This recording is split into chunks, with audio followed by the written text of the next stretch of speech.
வணக்கம். பல்வேறு அரசியல் புதிய தலைமுறையில சந்திச்சு பலவிதமான கேள்விகளை கேட்கலான்ற முயற்சியில் இறங்கியிருக்கோம். அந்த வகையில இன்னைக்கு யாரை நம்ம சந்திக்க போறோம்னா, தமிழ் தேசம் கட்சியோடைய திண்டுக்கல் கிழக்கு மாவட்ட செயலாளர் பிரபு அம்பலம் அவர்களை தான் சந்திச்சு இன்னைக்கு பல கேள்விகளை கேட்கலான்னு முடிவு பண்ணி இன்னைக்கான இன்டர்வியூ ஆரம்பிக்குது. வணக்கம் சார். வணக்கம். சரிங்க சார், நம்ம எத்தனை வருஷமா நம்ம இந்த பொறுப்புல இருக்கோம், எத்தனை வருஷமா இந்த கட்சி நடந்துட்டு இருக்கு, நீங்க அதுல எத்தனை வருஷமா பொறுப்பாட்டிட்டு இருக்கீங்க சார்? இந்த திண்டுக்கல் கிழக்கு மாவட்டத்துல மாவட்ட செயலாளர் எத்தனை வருஷமா நீங்க பொறுப்பு வகித்துட்டு இருக்கீங்க? நம்ம கட்சி தமிழர் தேச கட்சி ஆரம்பிச்சு 2022 ஆரம்பிக்கப்பட்டது. என்னோட கட்சி பயணம் என்பது 2022 கட்சி ஆரம்பிக்கப்பட்ட ஒரு 6 மாசத்துல என்னோட கட்சி பயணம் தொடங்க ஆரம்பிச்சிருச்சு. அன்றிலிருந்து இன்று வரையுமே இந்த நத்தம் தொகுதிக்கான மாவட்ட செயலர், திண்டுக்கலோட கிழக்கு மாவட்டம் என்னோட செக்டார்ல உள்ளது. முழுமையான என்னோட ஆத்மார்த்தமான அர்ப்பணிப்பு இந்த கட்சிக்கு நான் கொடுத்துட்டு தான் இருக்கேன். இன்ன நாள் வரையுமே இந்த மக்கள், இந்த நத்தம் தொகுதி மக்களுக்கான வளர்ச்சிகளை இது நாள் வரையும் ஆத்மார்த்தமா செஞ்சுக்கிட்டு தான் இருக்கும். எல்லா முயற்சியிலும் எடுத்துகிட்டு தான் இருக்கும். பொதுவான அண்ணன் சமநீதி போராளி கே செல்வகுமார் எங்களுக்கு சொன்ன அறிவுறுத்தல் எப்படின்னா, பொதுவாக தொகுதியில சாமானிய மக்களுக்கு என்னென்ன தேவைகள் இருக்கோ அனைத்தையும் எங்களால முடிஞ்ச அளவுக்கு பூர்த்தி பண்ணிட்டு தான் இருக்கோம், ஆர்ப்பாட்டம் போராட்டம் மூலமா. சரிங்க சார், 3.5 வருஷமா நீங்க கிழக்கு மாவட்ட செயலாளராக பணியாற்றிட்டு இருக்கீங்க. இந்த மக்களுக்கு திண்டுக்கல் கிழக்கு மாவட்டம் சார்ந்து நீங்க செஞ்சிருக்கிற பணிகள் என்னென்ன செஞ்சிருக்கீங்க? அதாவது எப்படி சொல்றோம்னா, எங்கள்கிட்ட அதிகார பலம் கிடையாது. எங்கள்கிட்ட இருக்க ஒரே பலம் என்னன்னா மக்கள் சக்தி தான். இதுவரை நாங்கள், அதாவது மக்கள் சக்தின்னு எதுக்கு சொல்றோம், இந்த அமைப்பு, இந்த கட்சி ரீதியாக சொல்றோம்னா, இப்போ உதாரணத்துக்கு எடுத்துட்டோம்னா, நம்ம ஒரு அமைப்புல இருக்கோம் அப்படின்னா அமைப்பு சார்ந்த மக்கள் இந்த தொகுதியில் அதிக அளவில் இருக்காங்க அப்படின்னாப்போ எங்களுக்கு பின்புலமா அந்த மக்கள் எப்பயுமே நிற்பாங்கன்ற நம்பிக்கை இதுவரை நின்றுருக்காங்க. அது சார்ந்த விஷயங்கள்ல இப்போ நாங்கள் ஒரு ஆர்ப்பாட்டமும் உதாரணத்துக்கு ஒரு ஆர்ப்பாட்டம் முன்னெடுக்கணும்னு வச்சுக்கோங்களேன். எங்க மக்கள் இந்த நத்தம் தொகுதியில் அதிக அளவில் மலை சார்ந்த கிராமங்கள் தான் வாழ்றாங்க. அதே போக பல அடிப்படை பிரச்சனைகள்ல பின்தங்கிதான் வாழ்ந்துட்டு இருக்காங்க.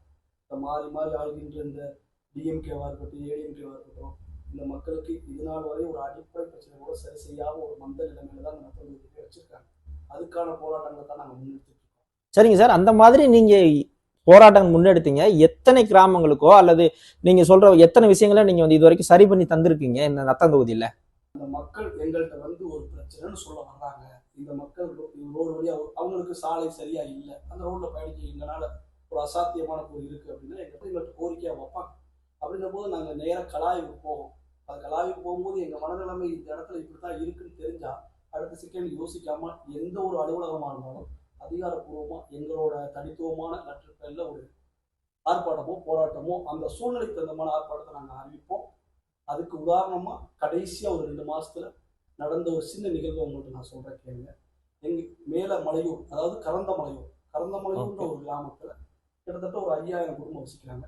அவங்க மலையேறி தான் கிராமத்துக்கு போகணும், நடந்துதான் போகணுமா? ஒரு ரேஷன் பொருள் வாங்குறதா இருந்தாலும் இப்பதான் கொண்டு போய் ரேஷன் கடை சேர்த்துருக்காங்க. ரேஷன் கடை வாங்குறதா இருந்தாலும் ஒரு வருஷ காலங்களுக்கு முன்னால கீழே வந்துதான் வாங்குற சூழல் இருந்துச்சு. ஒரு பொருட்கள், விவசாய பொருட்களை இறக்கணும், அங்க விளையும் பொருட்களை இறக்கணும்னாலும் குதிரை மூலியமாவோ கழுதை மூலியமாவோ தான் இறக்கி கொண்டு வந்து இங்க விநியோகம் பண்றாங்க. சரிங்க சார், அங்க வாக்கு தேர்தல் டைம்ல எந்த மாதிரியான இப்போ இந்த பூத் இந்த கமிஷன்ல எப்படி அங்கேயே போடுவாங்களா, கீழே வந்து ஓட்டு போட்டு போவாங்களா சார்? இல்ல, ஒரு 2 வருஷத்துக்கு முன்னாடி காலங்கள் வரை கீழே வந்து போடுற சூழல் தான் இருந்தது.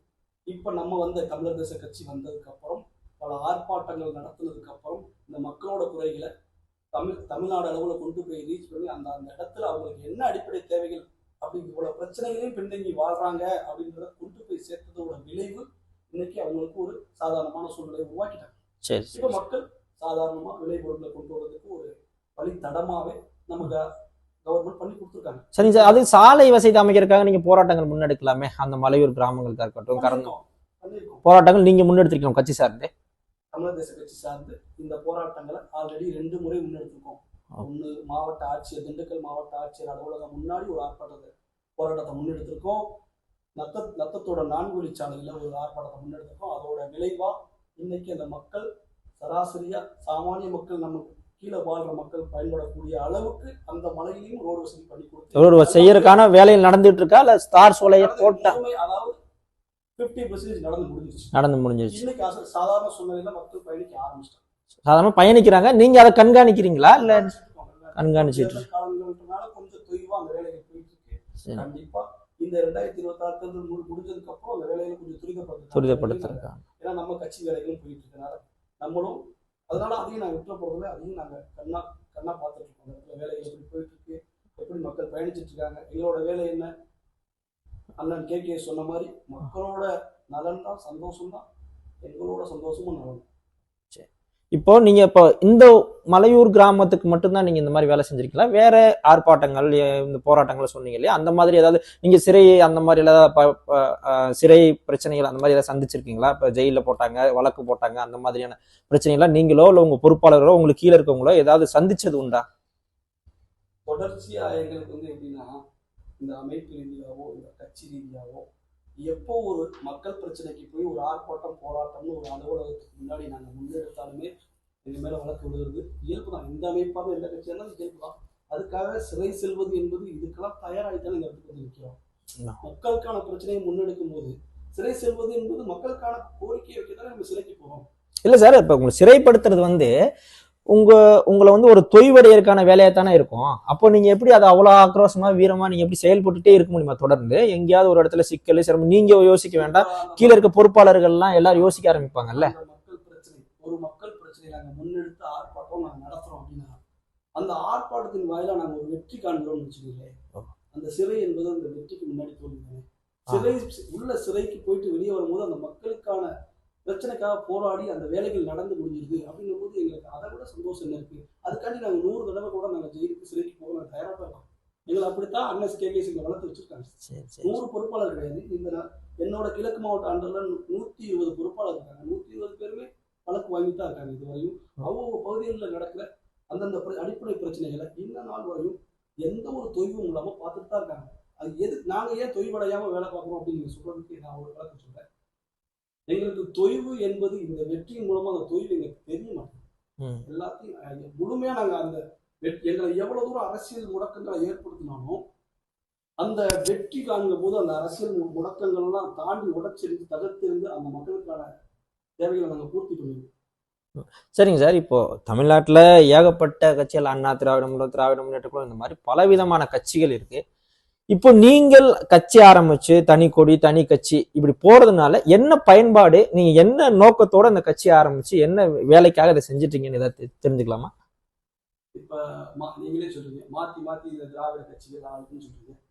மாத்தி மாத்தி ஆளுது அப்படின்னு சொல்லுவாங்க. நாங்க இதுக்கு முன்னாடி முதவே ஒரு வார்த்தை உங்களை சொல்லும்போது 2010 நாங்க வீரமுத்திரையர் முன்னேற்ற சங்கம்னு ஒரு சங்கம் ஆரம்பிச்சு எங்க சமுதாயம் பாதிக்கப்பட்டு கிடக்கு, இந்த தமிழ்நாடு முழுக்க கிடக்க எங்க ஜாதி பாதிக்கப்பட்டு கிடக்கு, இவங்களை எப்படி அரசியல் விழிப்புணர்வு இல்லாம கிடக்கு, அவங்களை எப்படி அரசியல் விழிப்புணர்வு கொண்டு வரணும், மக்களை ஒரு தெளிவுபட ஒரு அரசியல்வாதிகளா கொண்டு வரணுன்ற நோக்கத்துல தான் அந்த சங்கம் ஆரம்பிச்சு. இல்ல அதைத்தான் நான் கேட்க வந்தேன். அடுத்து முன்னாடி சங்கமா பயணம் பண்ணிட்டு இருந்தீங்க, இப்ப திடீர்னு அரசியல் கட்சியா நீங்க தேர்தல் ஆணையத்துல பதிஞ்சு அதுக்கான வேலைகளை செஞ்சு அரசியலா முன்னெடுக்கும் போது இப்ப உங்க ஜாதிக்கான வேலையை செய்வீங்களா, இல்ல சங்கமா இருந்தானே கட்சியா வந்தீங்க, அப்ப நீங்க உங்க ஜாதிக்காக வேலை செய்வீங்களா, இல்ல பொதுமக்களுக்காக சேவையாவ இந்த கட்சியை கொண்டு வந்தீங்களா, இல்ல ஜாதி கட்சியா கொண்டு வந்திருக்கீங்களா? இதுக்கு நான் என்ன சொல்றேன்னா, இந்த சங்கம் ஆரம்பிச்ச காலங்கள்ல நாங்க இந்த கட்சி ஆரம்பிச்சோட நோக்கத்தை சொல்றோம். சங்கம் ஆரம்பிச்ச காலங்கள்ல நாங்க ஒரு பெரிய லெவல்ல சுற்றுப்பயணம் வெளியில மக்களை சந்திக்க எங்களோட மக்கள் பிரச்சனை அடிப்படை பிரச்சனை எங்க எங்க மக்கள் இருக்காங்கன்றத கண்டறியறதுக்கே எங்களுக்கு 5 வருஷம் 6 வருஷம் காலங்கள் எடுத்துக்கிச்சு. எந்தெந்த கிராமங்கள்ல வாழ்றாங்கன்னு தெரிஞ்சுக்கிறது நாங்க போய் கண்டறிகிற சூழ்நிலை தான் இருந்துச்சு. ஏன்னா அவங்க வெளியிலேயே வரல. எங்க மக்கள் இன்ன நாள் வரையும் வெளியே வராமத்தான் 10 வருஷத்துக்கு முன்னாடி வரையும் வெளியே வராமத்தான் இந்த மாறி மாறி ஆளுகின்ற திராவிட கட்சிகள் உள்ளே தான் வச்சிருந்தாங்க, மந்தமாவே வச்சிருந்தாங்க. இன்னைக்கு நாங்க சங்கத்தை ஆரம்பிச்சு அந்த மக்களை அரசியல் விழிப்புணர்வு கொண்டு வரணுன்ற நோக்கம் தான் எங்களுக்கு. அந்த இடத்துல செயல்பட்டு இருக்கும்போது இந்த சங்கங்கள்ல நாங்கள் செயல்பட்டு மக்களை வெளியில கொண்டு வரும்போது எங்க அடக்குமுறைக்கு கையாளுங்க. இவங்க இந்த அளவுக்கு இவங்க ஜாதி, அதாவது உத்தரையர் வளையர் ஜாதி எந்த ஒரு சூழ்நிலையிலும் அரசியல் விழிப்புணர்வு வந்துடக்கூடாது. அப்படி வந்துட்டா மாற்று ஜாதி மாறி வச்சு அரசியல் பண்ணக்கூடிய அனைத்து ஜாதியும் பாதிக்கப்படும்.